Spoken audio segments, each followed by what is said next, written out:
Welcome to the Celebrate a Sister podcast. I'm your host, Emma Walkinshaw, author, body confidence coach, and founder of The Embodied Woman and 21 Minutes of Morning Magic. You'll also find me on the yoga mat hosting retreats here in Australia and internationally. Each week, I chat with incredible women around self-belief, body acceptance, and embracing who we are, especially in midlife. We share real stories, challenge outdated beauty standards, and grow together through honest conversations. I am so glad you are here. Enjoy. Welcome to Celebrate a Sister podcast. I'm so happy you're here for the episode 100. Yes, this is the 100th recording. It's actually quite unbelievable to think over 2 years I've done 99 podcasts and here we are on our 100th. So today's podcast, I want to do a little bit of reflecting and think about all of the things that I have wanted to share and embody, and really adding to the conversation over the past 2 years and having great conversations with guests. I wanted to think about all the things that I really want to live my life by and I really want to embody. So here they are, 100 little tiddly bits. So the first subheading that I started to gather was one around body love and body confidence. Some of you know that that has been a theme in my life. And now, as a woman who is almost 50, I only now feel like I am starting to see the truth around the lies that I've been told and sold around my body not being good enough when it's just not true. So the very first truth I have is your body is not a problem to be fixed. Confidence isn't about weight, it's about presence. You are worthy at every size. So whatever size body you are in right now, you are worthy. Midlife bodies are beautiful, powerful, and wise. Stretch marks are proof of a life lived. Wrinkles are maps of joy, grief, and resilience. Grey hairs are silver crowns of wisdom. Self-acceptance is sexier than self-criticism. Diet culture steals more joy than it does kilos. You are not meant to shrink. No, you're not. You are meant to just be as you are. What you focus on expands. And I'm sure we can all think right now when we have done the opposite to that and focused on something we didn't want to expand, but yet it did. Thoughts become words and words become your world. Belief is a bridge between dreaming and doing. You can reframe any story you're telling yourself. That there is such a great reminder when it comes to the story we tell ourselves about our body. You can reframe any story you're telling yourself. So the power of being able to reframe a story is the gift that keeps on giving. And I even love the saying, it's never too late to have a happy childhood. We can all think about all the terrible things that happen. And yeah, some of them are really, really quite traumatic and tragic. However, it's okay to reframe it so it is pleasant. Because again, if we focus on that, that's what expands. So reframing stories is a great skill to practice. You're allowed to change your mind. Yes, you are. I love changing my mind. It's okay. I was a hairdresser once, and then I was a trainer, and then I was a yoga studio owner. It's okay to change your mind. The way you speak to yourself matters more than compliments. Yeah. We don't need external validation. Your relationship with yourself and your body, first and foremost, has to be right and has to be in alignment with kindness, care, and gratitude. So the way you speak to yourself matters more than any compliment you'll ever get. Comparison is poison. Stay in your own lane. The power in saying no and the power in saying yes. Discipline is a form of self-love. You're allowed to take up space in every room you enter. Breath. Let's take a breath now. Breath is the fastest way back to yourself. Rituals anchor us in a life that sometimes feels quite chaotic. This is why I love my morning practice. It is my anchor. No matter what's swirling around in my life, my morning practice is absolutely my anchor. great for the nervous system, great for keeping your mindset in your hands, not someone else's. Morning magic practice sets the tone for the whole day. Appreciation shifts your energy instantly. Intuition is a muscle. Use it daily and trust it. The universe responds to clarity. Awe and wonder keep your soul alive. I love a morning practice because it ignites the awe and wonder. Making a conscious effort to see the sunrise almost every morning, although it's very early at the moment, almost every morning has me in awe and wonder. It cannot not take you to awe and wonder. Flowetry or journaling, if that's what you call it. I like to call it flowetry. Flowetry is medicine, literal medicine. So instead of taking a pill, this is the medicine that you need, is putting your pen to paper. That is one of my things that I know to be true. Silence teaches more than noise. The present moment is the only place of power. Women need women. Oh my goodness. Well, I need women without a doubt. Sisterhood heals generations. When one woman rises, we all rise. Safe spaces allow us to bloom. True friendship doesn't keep score. My goodness. My friends would have to be one of my greatest source of joy, particularly now that my children have grown up and moved out. Having really great friends to laugh with, to share with, to chat with, absolutely the most wonderful thing we can do. So if you're listening to this and you have a friend that you haven't reached out to or you haven't seen for a while, make an effort. Honestly, make an effort. It is so valuable. And what are all the studies that they bring out now saying that all the exercise and the good food in the world doesn't determine your overall health. What is relationships and connection. Vulnerability is a bridge, not a weakness. You can do hard things. Yes, you can. So if you're going through something really challenging right now, you can do hard things. Listen deeply. This is one of your greatest gifts. Laughter with girlfriends is therapy. Hell yes. Retreats change lives every single time. Yes, they do. Back to the friendship thing. If you feel like you find it really tricky, where do you meet friends in midlife? How do I start to connect with women? I, at the moment, have got one of my dearest friends and another friend who met on our retreat in India last year. Those two together right now are traveling Europe. They are two single women. They met on a retreat and now they're traveling together in Europe. Now, that's the power of women coming together, right? Through laughter, joy, and connection. Then you make friends and you go on and to foster that beautiful friendship. So it's making me so happy seeing them together. I spoke to them yesterday. It was so joyful. Midlife is not a crisis, it's a portal.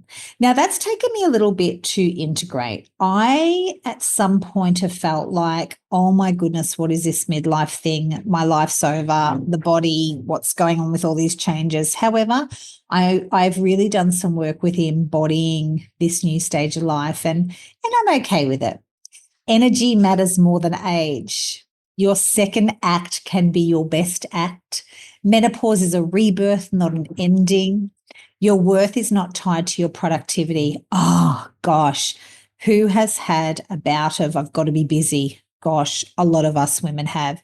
And I think coming back to women gathering together heal generations, for me, that's been a lot of my story. The women in my life or my generations have always been busy and productive. So knowing that I am still worthy, even if I am not pushing to a point where I'm broken. Big lesson. You're never too old to reinvent yourself. Adventure keeps you young. So travel, travel, travel. Midlife women are magnetic. Yes, they are.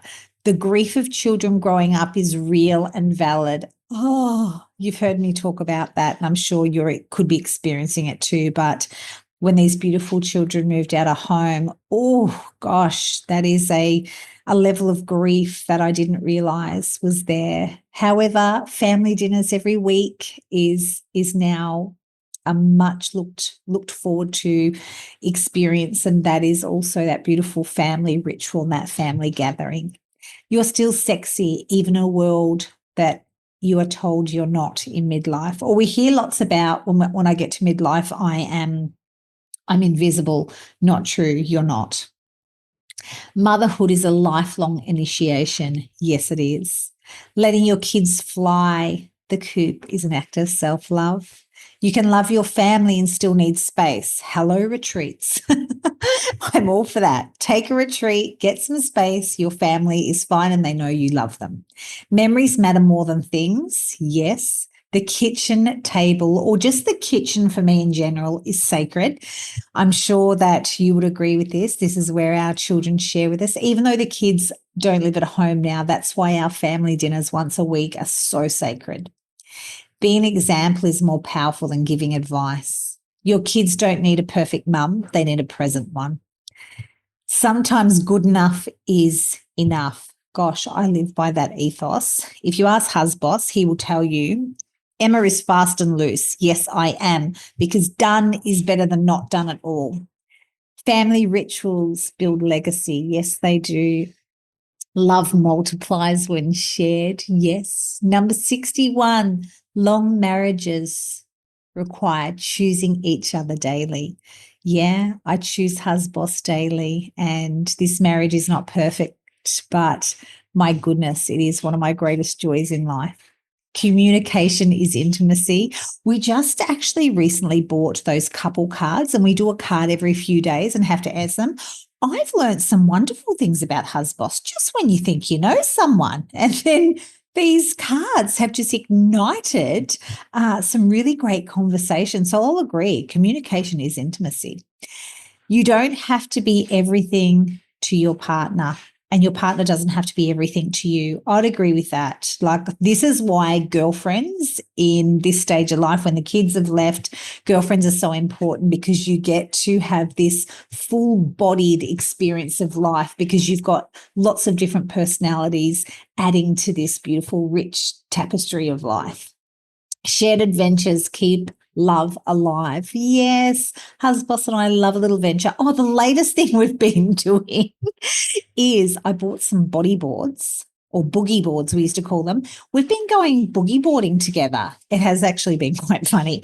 Lucky we're in the water, because I laughed so hard the other day at Husboss. Husboss is really, this man is incredibly smart. He can spell anything, any arithmetic. The man is incredible, but my goodness, he's a little bit funko. So he's really uncoordinated and like trips on stuff. And any of you who have seen him, he's like quite a lovely built man. He's a big solid man, but God, he's clumsy. So in the water with this bodyboard, seriously, I've got a vision of it now. It was hilarious. And he was all a bit punched up from the wave, like a hysterical.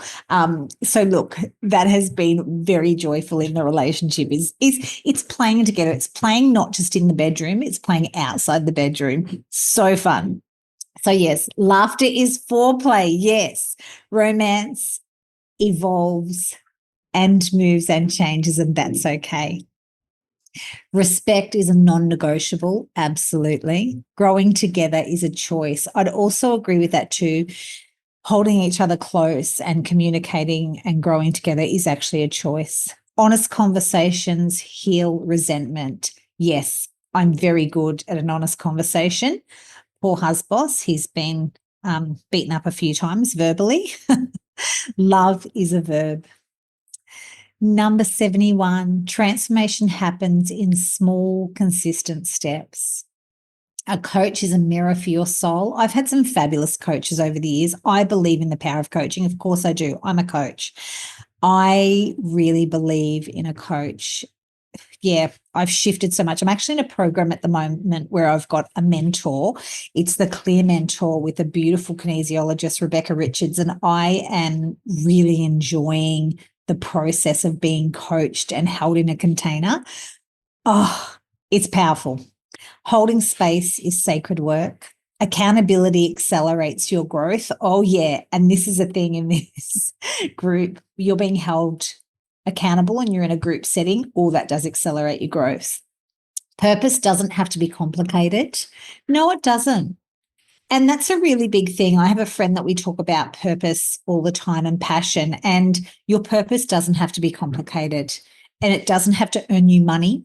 Your purpose can be just for the sheer joy, what drives you and what gets you up in the morning. Excuse me. You can make money doing meaningful work. Every woman has a story worth telling. Yes, she does. Legacy is built through daily choices. You don't have to be perfect to help others. Teaching what you need to learn is also very powerful. Travel cracks you open. Oh my gosh. Those of us who love to travel know the power of new places and new faces.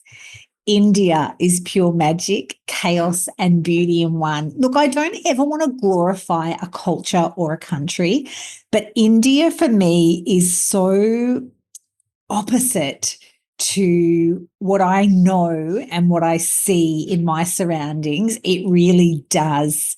It really does ignite again that awe and wonder. Oh, sunsets and sunrises are free therapy. Oh, look, I am such a sunrise and a sunset girl. I I get up super early just to do that. And if you're saying, "Oh, but I'm not a morning person," I can assure you it only takes a week or so to get you in the flow of that. Another beautiful thing happens when your eyes see the sunrise. Your body needs to sleep 14 hours later. You can't deny it. A chemical goes off in our body. So if you have sleep problems, this could help you. It could. Also jet lag. If you're jet lagged, just ensure you get up to see the sun rise, and then you will 14 hours later not be able to keep your eyes open. The ocean heals everything. Oh my gosh, doesn't it? The ocean is magnificent. Clears the chakras, cleanses the soul. Oh, healing, healing, healing. Every place has something to teach you. Every place and every person has something to teach you. Curated retreats change women's lives. Yes, they do. I can hand on heart say that every single woman that's been on retreat with me and every retreat I've been to, I've come home a new version of myself. Adventure is medicine. A passport is a permission slip for possibility. Yes, it is. Wonder is everywhere you look if you're looking for it. Traveling with women creates unbreakable bonds. Like I just mentioned, two friends are traveling together at the moment that met on a retreat. That's how we connect with midlife women. We actually go out of our way and open our hearts. Simplicity is underrated. At the moment, Husband and I have moved out of our house, rented out. We're in a 2-bedroom apartment by the beach. And can I just tell you, oh my gosh, I am loving the simplicity. Health is wealth. Movement is medicine. Food is a way that we show how much we love our body. It is wonderful to have an appetite, not just for food, but for love and for laughter. Appetite is such a beautiful thing to acknowledge. Rest is productive. Yes, when you're resting, you're actually productive. Time is your most precious currency. Don't we know it? Anyone who's had little children, time is precious currency. And back to my point, kids need a present mum. They do. They really do. Joy is found in ordinary moments. Just sitting, having a coffee with someone that you love, or sitting having a drink with someone you love, when you're really present, you're deeply listening and you're connected. That is gorgeous. That is joy. Courage feels like fear, but acts anyway. Yeah, courage does feel like fear, but you just do it anyway. Magic is real. You create it. And then my number one, my number 100, my number 100, my 100th one is you are already enough. You always have been and you always will be. You are perfectly imperfect. Your body is just as she is meant to be. She is not broken. So there is my 100th things that I know for sure. That has been a common theme in my flowetry practice the last few years. And as I went back through my journal and I went back through some old podcasts and interviews, this is These have been some little things that I have wanted to embody. So hopefully that has put a smile on your face and you resonate with them all. And to let you all know, 2 retreats coming up. Yes, we have India at the end of October, which is very, very soon. We potentially could, if you were to reach out, we potentially could slide you in there. We've got a room there that still can be taken. So if you can, come on and join us. We could leave in 5 weeks. Otherwise, next year, February 25th, to March 9th, we will be the Golden Triangle in India again. So if you are in midlife, if you're ready for an adventure, if you're ready to connect with like-minded women, come and join us. 100th podcast done. Thank you, beautiful ladies. Look forward to hearing your comments and adding to the conversation. Go and be your amazing, gorgeous, perfectly imperfect self. Wholehearted retreats, India, here we come. If you have ever felt excited or intrigued about India, I have got 2 incredible retreats coming up. I co-facilitate with beautiful Yogi Louie. I often say I can run a good retreat, but with Yogi Louie, I can run an absolutely phenomenal retreat. And that is what we do together. I have no qualms in letting you all know that these retreats are nothing short of miraculous. Our past attendees are a testament to the wonderful experiences that we have. So we have got the Divine Feminine Wholehearted Retreat in the south of India this November 2025. And then we have got Northern India, the Golden Triangle, and Rishikesh in February, late February 2026. So if India is calling your heart, if you love an adventure, if you love personal growth, if you love all things joy, fun and play with other women, come and join us. These retreats are unique and spectacular, and I know that it will make your heart sing. So come and join us. There is a link in the show notes.